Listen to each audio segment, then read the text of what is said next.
All right, for Star 99.9, I'm Christian, producer of the Anna and Raven Show, middays here, and I'm here with George Ezra, who is our Star 99.9 Michael's Jewelers Acoustic Session performer. How you doing, man? I'm good. Thank you for having me. Thank you for coming down. I Not at all. appreciate it. So, I want to ask you, you got a great podcast, George Ezra and Friends. Yes. You've had some great guests. I mean, Ed Sheeran, Elton John, Sam Smith. What inspired you to get started with that? It was kind of when I started to write and record my second album, I struggled to listen to other people's music when I'm recording, because you start going like, oh, I could do that, or maybe I should try that. And so I was listening to nothing but podcasts, and a lot of the ones I was listening to were comedians talking to comedians about what they do and how they do it. And it was kind of still entertainment without it being music related, and they're extremely honest. And that's partly because comedy and comics are a bit more left of centre, you know, and maybe pop stars can't be quite as honest as how things are made and how things come about. And then I was like, maybe I should just try it and see, you know, because there's not another podcast out there where it's long form interviews. They're kind of like an hour long each. And I try and just, it's only ever me and the guest in the room. And I want to know what it is they do and don't love about what they do.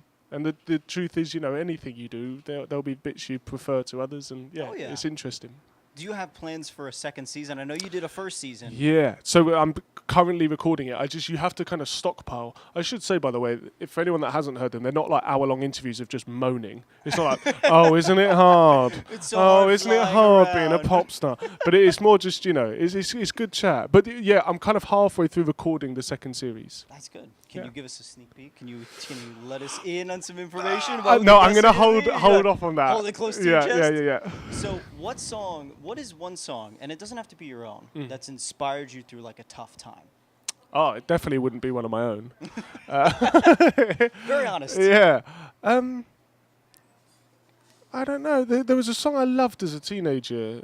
It was Anthony and the Joshuas, and it was called Hope There's Someone.